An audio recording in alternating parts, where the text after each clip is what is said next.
لله رب العالمين الرحمن الرحيم مالك يوم الدين إياك نعبد وإياك نستعين اهدنا الصراط المستقيم صراط الذين أنعمت عليهم غير المغضوب عليهم ولا الضالين. السلام عليكم ورحمة الله وبركاته. sool sanaaga cayn ee golaha fadhiya waa salaamantihiin. salaan ka bacdi waxaan idinku soo dhawaynayaa magaalada Buuhoodle ee caasimadda labaad ee gobolada Sool Sanaag iyo Cayn, idinkoo ay gurigiinii tahay oo aan la idinka lahayn, gaar ahaan dhalinyarada ka soo haajirtay Laascaanood iyo nawaaxiga kale ee gobolada. waxaan idinku soo dhawaynaynaa magaaladiinii, gurigiinii Buuhoodle, gacmo furan, qalbisan iyo walaalnimo iyo waalidnimo aanu idinku soo dhawaynaynaa. welcome home, soo dhawaada.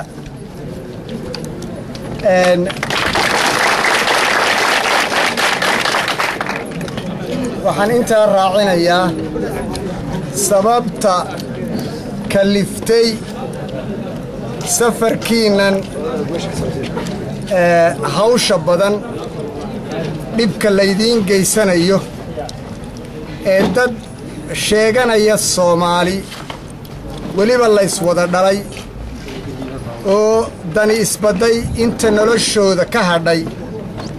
oo degaan wada leh oo wada nool oo misna doonaya inay wax gumaystaan. dadka kani weligood lama gumaysan Sool Sanaag Cayn, weligood keena ma aqbalin, lana gumaysan maayo. taasi waa abad.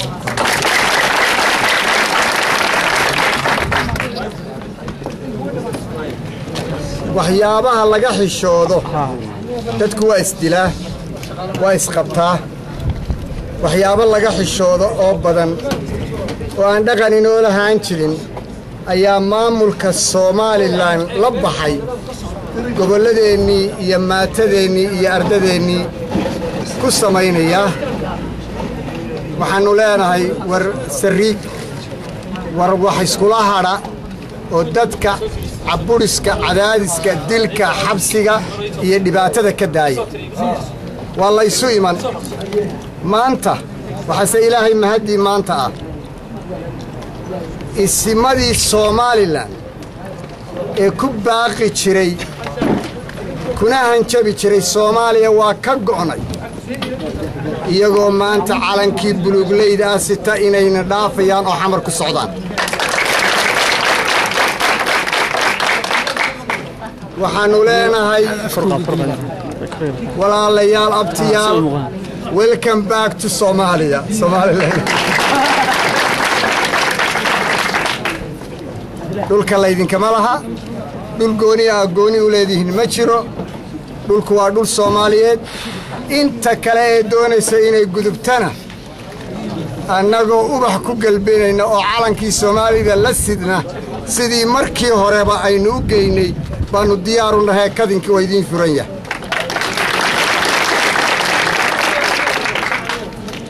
waxay Soomaalidu tiraa ilaa waan waaga waraaba qaadin. war isu imaadkiiba 2 bilood iyo badh baa inaga xigeen. wixii aan dhaqan inoo ahaan jirin iyo xumaantii la caadaystay ha la joojiyo. war maatada ha la daayo, war dagaalka ha la joojiyo. waa isku soo noqonaynaa, innagoo wanaag qabnaan isugu soo noqonno. intaa halkaasaan kaga baxayaa waanada yara. annagu waxbaannu dilaynaa, waxbaannu cunaynaa odhan mayno, laakiin weli abiis baannu ku jiraynaa. walaalayaalowna daaya oo dhulkayaga noo daaya oo maatadayada noo daaya oo na nabadgeliya. waa idin nabadgelinaynaa ee dhulka aan ku wada noolaanno. intaa waxaan kaga baxayaa maamulka Somaliland. mid kaliyaan raacinayaa kuwo ka soo jeeda gobolladeenna. anigu waxaan moodaya in la yidhaaho macaan jecel oo ku hadlaya carruurtii ardaydii ka timi ee ka soo haajirtay xumaantii iyo khaladkii iyo dulmigii imtixaamaadka lagu samaynayay iyo scholarshipka iyo dulmkii nolosha lagu hayay ka soo carartay yay waxay yidhaahdeen buuhooda markay tageen gaajo iyo xanuun bay ugu dhinteen horta gaajo kuwana harako lama siiyo hilibgeel iyo caanogeel iyo wanbadhi labaa loo qalay harakona lagama cuno halkan bulshada noocyadeeda kala duwan ee isugu yimid golahan odayaasha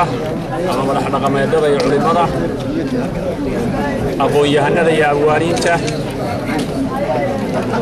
suxufiyiinta iyo magaranaysaa wariyayaasha ardada ka timid gobolka Laascaanood ama gobolka Sool magaalada Laascaanood ururada dhalinyarada dhammaan waan salaamayaa salaanta islaamka assalaamu calaykum waraxmatullaahi tacaala wabarakaatu salaanka bacdi waxaynu isugu nimid halkan xafladda soo dhoweynta dhalinyarada ama ardada ka timid gobolka Sool ee magaalada Laascaanood xafladdan oo ah mid si wacan loo soo diyaariyey ama loo soo habeeyey waxay noogu furantay si wacan insha Allah si wacanna way noogu dhamaanaysaa waxaanu leenahay ardada ka timid gobolka Sool ee timid gobolka Cayn magaalada Buuhoodle waxaanu idin leenahay soo dhaweyn wanaagsan soo dhaweyn wanaagsan soo dhaweyn wanaagsan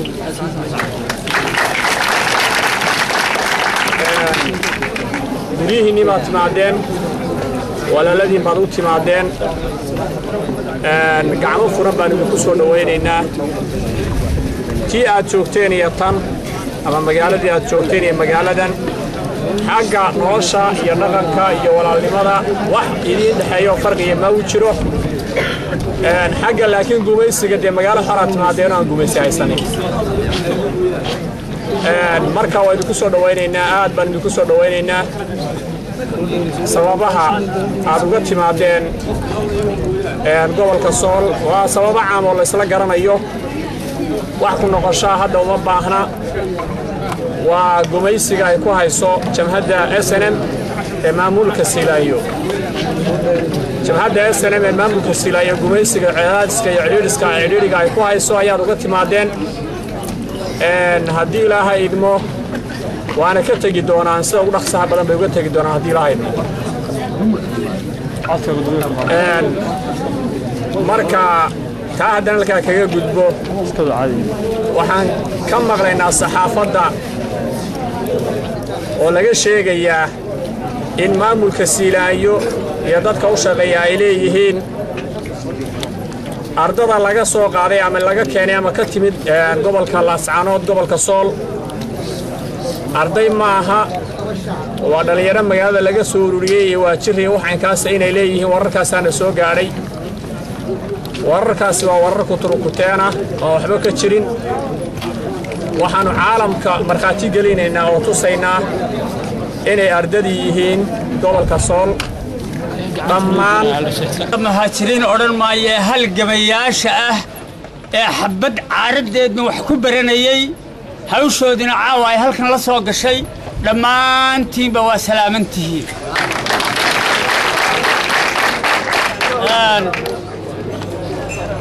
anigu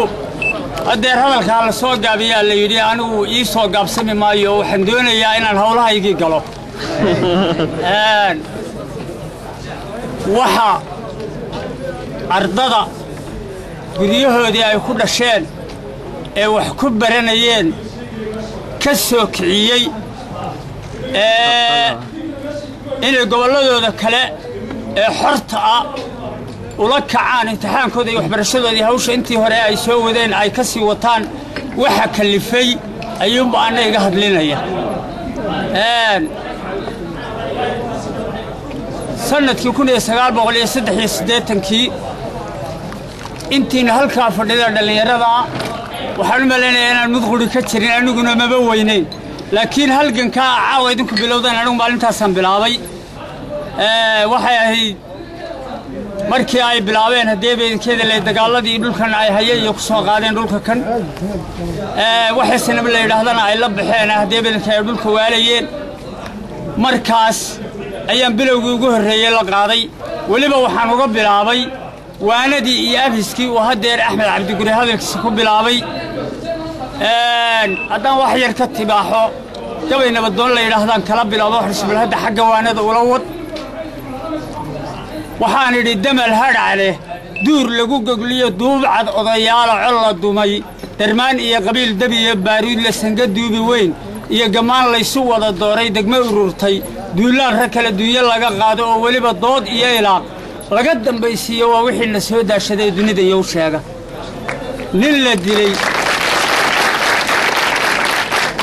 la dilay dumaalooyisiyo diriciye ruux waaye agoon dalaaday duudsiga xaq iyo daannadii iyo ciilka dafiraad mageed iyo waliyo didiyo oo laayo oo waliba dood iyo ilaaq laga dambaysiiyo waa wixii la soo daashaday dunida iyo sheega ardayda qabanqaabiyaha Axmed Guri iyo dhammaan shaqaalaha Guri Hotel Balaasa dhammaan waxaan sidoo kale salaamayaa dadka sharafta leh ka soo qayb galay ay ka mid yihiin maamulka gobolka iyo dhammaan dadkii soo qabanqaabiyay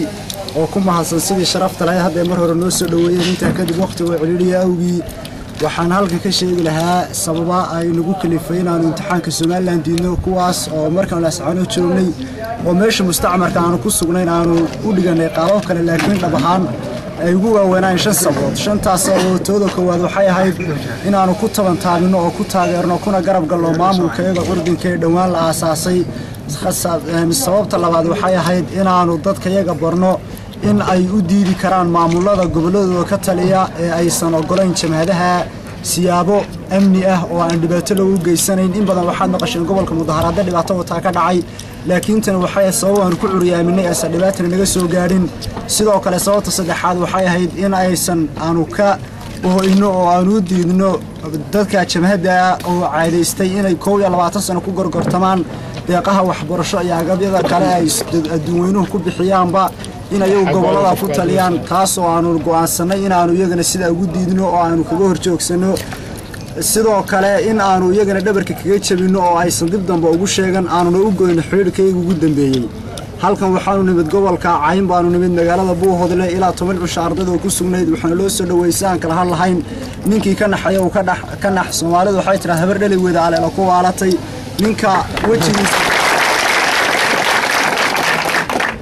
ninka wajigiisu muslimku og yahay garhka weyn laakiin munaafaqa ee maanta ka hadlayay TV-ga oo lagu sheegay inuu yahay agaasimaha imtixaanaadka ninkaas wararku soo baahayay wuxuu ka mid ahaa inuu yiri dadkii la aruursaday waxay ahaayeen dad aan arday ahayn Soomaalidu xukuumaha maadaha araha loo kala eeg waad aragtaan ardayda quruxda badan iyo wiilasha iyo gabdhahaaba idinkan u bandhiganay arday waa misla wax kale taa dadweynaha daawanaya saxaafadda aan u deynana sidoo kale hadalladii ay sheegaan waxa ka mid ah dhaheen meel aan imtixaan iyo waxba lagu hayn adeer Soomaaliland ay maamulka lagu magacaabo waxa la aasaasay ama laga yeeglaale 1991 ama SNM baandhe waan ku khaldamay magaceeda imtixaankoodii u horeeyay wuxuu suura galay 1998 anaga waxaa noo farxada in anagu oo 2 bilood iyo 3 bilood iyo 4 bilood wax ka yarba jirnay oo imtixaankayga koowaad noo hirgalay taasna ay tusinayso qaabka taasna ayna tusinayso qaabka aan anagu aysan mar walba noo gaari karin aan ugu horeyno aysan macquul loo ahayn aniga wax dambe soo daba fariisano aad iyo aad bay dadku u mahadsan yihiin anagu waxaan jeclaan lahayn hadalka in anagu furkan tuurana in hadalkana la ku soo koobo maaha in xalfado kale oo anagu si warbixino waliba barnaamijyada la kaga diyaariyo naloo qabto dadka iga dambeyn hadalka waan u banaynaya aad iyo aad baan u mahadsantihiin halkana waana la ku soo dhaweeyay dadku waxay Soomaalida waxa ku maamaadaa gacal kala maqnaan jiray geelbu way soo lulaa dadka iga anaga u xiiso qabno إلينا دمان قبقابياشا سو أبابلي حفلة آدك وقروح بدن أنا كسو قيب قلني أنا كهلا أرديدا مقع كتيم أرديدا قبل كسول يعني كمية هاي وحنا يا دوم هالعلين يا دمان مسؤولين تأيو عقاش أيو حجرتك قبل كعين caasimadiisa Buuhoodle iyo dhammaan shacabweynaha iyo dhammaan ardayda iyo dhammaan ururada dhalinyarada iyo kuwa haweenka sida aadka u quruxda badan ee walaaltinimada leh ee gacaltooyada leh ee aadka u quruxda badan noo soo dhaweeyay noona martigeliyay waxaana kaloo aan halkan uga mahadcelinayaa ardayda aan anigu ka mid ahay dhintii dhibaatada aadka u faraha badan ka soo martay sida mowqifkooda ay u caddayn lahaayeen oo waxay doonayaan ay ugu muujin lahaayeen iyo rabitaankooda iyo mowqifkooda iyo future-kooda wuxuu ku xidhan yahay aad iyo aad ayaan marnabad iyagana ugu mahadcelinayaa waxaan kaloo runtii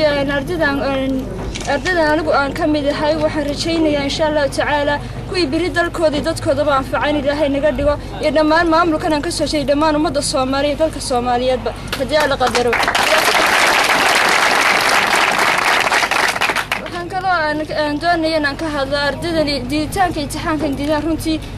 muhiimad weyn ayay annaga noo leedahay marka laga hadlo dhanka maamulka iyaga waayo maanta waxaan nahay dad runtii iyagu dee mowqifkoodu gaar yahay maamulkoodu gaar yahay dantooduna gaar tahay aan runtii aan ku xidhnay qolyahan sheeganay Soomaaliya sanamta haysta gobolka Sool iyagu kuna faanaya oo inta badan miidiyaha waad maqasheen oo leh bulshada reer Sool baan doonaya dhalinyaradooda iyo ardaydoodana maalin walba jirdiil iyo dhibaatooyin tacadiyo farabadan iyo xasuuq lagu geysanayo iyagoo runtii qofka ardayga uu yahay xuquuqdiisa u banaanyahay inuu codkiisa u dhiibto ka hadla shucuurtiisa ka hadla rabitaanka wadankiisa wadannimadu waa shay runtii aad u qiimo badan oo xaq u leeyahay taasina loogu talagalay in la caburiyo inta badan media iyaga waxay doonaan u geystaan ka dhahaan hadhowtana dad baan doonay bulshada reer Sool annagayna rabaan runtii adduunyadu waa insha Allah waxaan rajaynayaa in ka gudbi doono runtii tani maanta ku fakarayaan isleedihiin ummad iyo bulsho ayaad gacan baraad ku hayn kartaa ama xoogaad ugu sheegan kartaa runtii waa mid biri laga bixi karo runtii tan maanta dhacday kale ardayda ay sameeyeen ayaa taas runtii ugu fudud ay tahay insha Allah dhamaanteed waxaan rajaynayaa guultan ka qiimo badan in ardayda iyo dhammaan dhalinyarada ka soo jeeda gobolada Sool Sanaag iyo Cayn ee Khaatun State of Soomaaliya dhammaan aqoon-yahanada ee shacabweynaha reer Buuhoodle dhammaantood aad iyo aad baan u salaamayaa aadna way mahadsan yihiin boqolkiiba boqol runtii insha Allah waxaan rajaynaynaa maalmaha ka mid ah inaan runtii waajibaadkana saaray xilka dalkayga dadkayga naga saaray inaan ka soo baxno haddii Allah inoo danahay dhalinyarada runtii dhammaantiin aad iyo aad baan u mahadsantihiin mar labaad iyo mar saddexaadba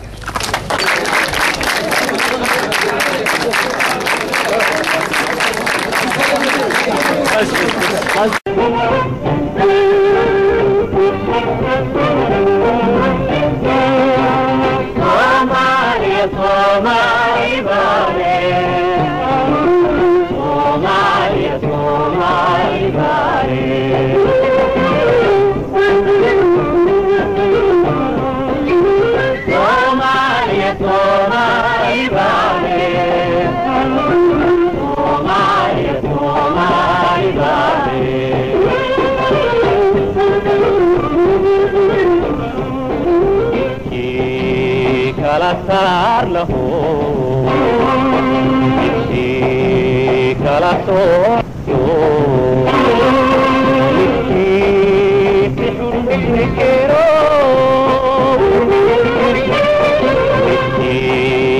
kala saar lahu kala soo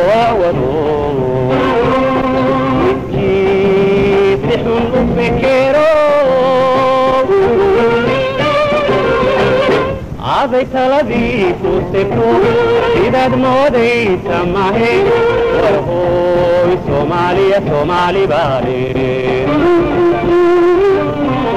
عبيت لذي فوسكو إذا دمودي سماهي وهو سومالي بالي فريضة هاتي كوارتو هاتي سلعيو ديبقارو سمانتي ديو سمانتي تومالي بالي